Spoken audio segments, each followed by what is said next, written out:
Me too. Two seemingly innocuous words that most people would use as a way to agree with someone when having a pleasant conversation. However, in 2017, when the hashtag #MeToo movement came to be, these words became a motto for the thousands of survivors of sexual assault. They became something that showed that both women and men can show solidarity in the fight against sexual assault and harassment. While we all may have different connections or lack of connections to victims of sexual assault, we can all agree that although this issue is sometimes difficult to talk about, it is important that we continue to bring it out in the open. I was 18 when the Me Too movement made its debut, and after scrolling through my Facebook and Twitter feed, seeing all the Me Toos from people that I know and love, it made me want to support every single person who has been a victim of sexual assault or harassment. I've always wanted to be an advocate for those who feel like they can't speak up, and thankfully that is exactly what this movement is all about. The Me Too movement is about coming together to stand up against sexual violence and harassment all around the world. Today, I will first be discussing what sexual violence is and the history of reporting it, the numerous pioneers behind this movement and exactly where it is going and what goals this movement is trying to achieve. Now let's first take a look at what sexual violence and harassment is today. According to the CDC, sexual violence is defined as a sexual act committed against someone without that person's freely given consent. This includes unwanted sexual contact and also non-contact experience such as sexual harassment. Sexual harassment can include unwanted touching or physical contact, requests for sexual favors, verbal harassment of a sexual nature, stalking, and unwanted, sexually explicit pictures or text. Sexual harassment and abuse affects people of all genders, sexual orientations, and ages, although it primarily affects young women more than men. According to the most recent information from the CDC, more than 1 in 3 women experience sexual violence, including physical contact, during her lifetime, while nearly 1 in 4 men experience sexual violence. Of these, nearly 1 in 5 women and 1 in 38 men have experienced a completed or attempted rape. Sexual violence is costly, and the estimated lifetime cost of a rape is estimated to be $122,461 per victim. This includes medical costs, lost productivity, criminal justice activities, and other costs. According to the National Sexual Violence Resource Center, only 16% of rapes are reported to the proper authorities.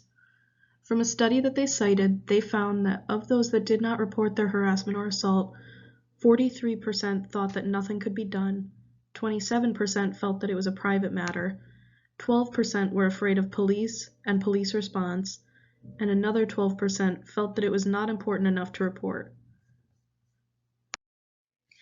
A prime example of women not reporting sexual harassment or assault was the Harvey Weinstein case that recently came to a close in February. 84 women accused him of assault and harassment. However, many of these women didn't come forward for many years after their experience due to the fear of the consequences if they said anything.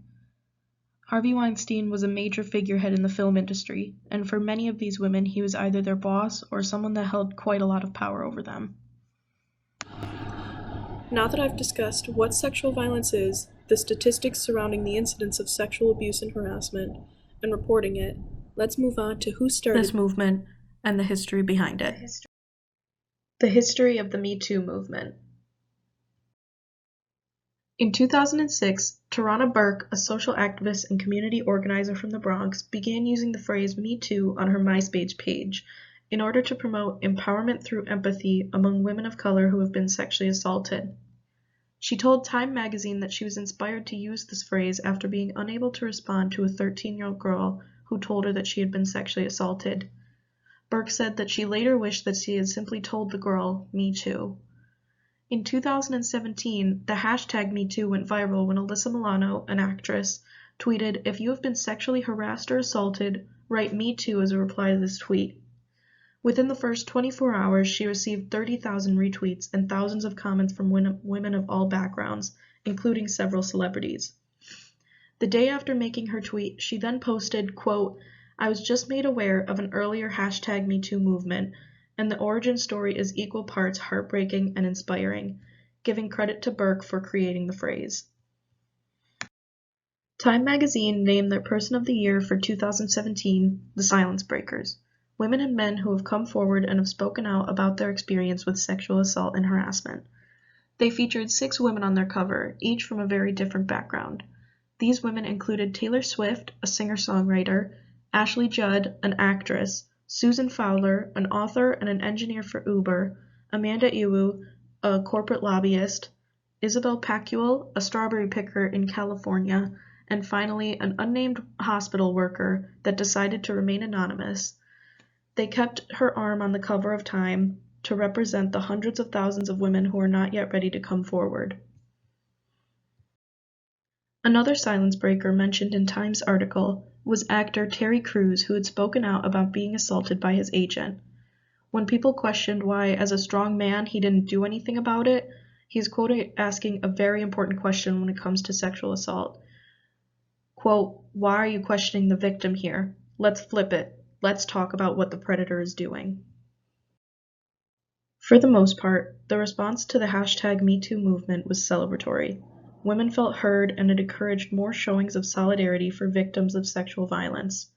Several laws and policy changes came to be as a result of this movement, including several states, including California, New York, and New Jersey, banned non-disclosure agreements that encompass sexual assault or harassment. These agreements allowed wealthy and powerful people to essentially buy others' silence, preventing anyone from finding out about allegations against them and potentially putting others at risk.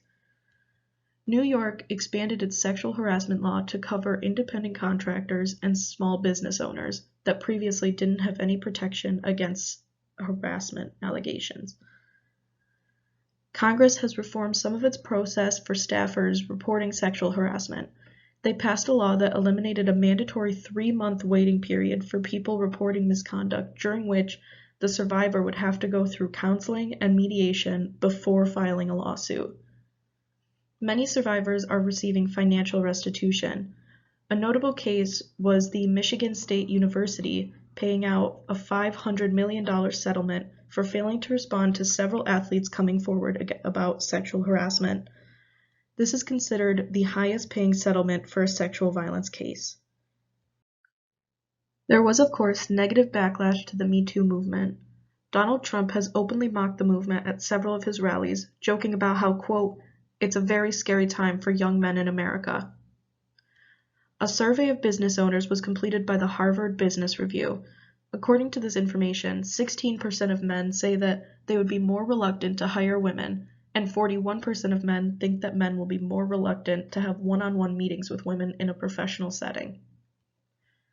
Many women have also criticized the movement for only including white American women, seeing as most of the women who experience sexual assault or harassment are women of color. I would just like to take a moment to talk about my own personal experience with the Me Too movement. When it first started, I was a sophomore in college, and at first I didn't see any real impact coming from it. But as the weeks and months went on, I saw so many of my friends that have experienced sexual assault or harassment feel more comfortable to come forward and talk about what happened. They saw so much support from men and women who have had similar experiences. The goal of Me Too was to bring awareness to the issue of sexual violence and let victims know that they are not alone. By bringing awareness to everyone going forward, people can put a stop to the abuse. Whether you've been personally affected by this or not, it is inspiring to think about the amount of both women and men that have taken a stance against what is wrong.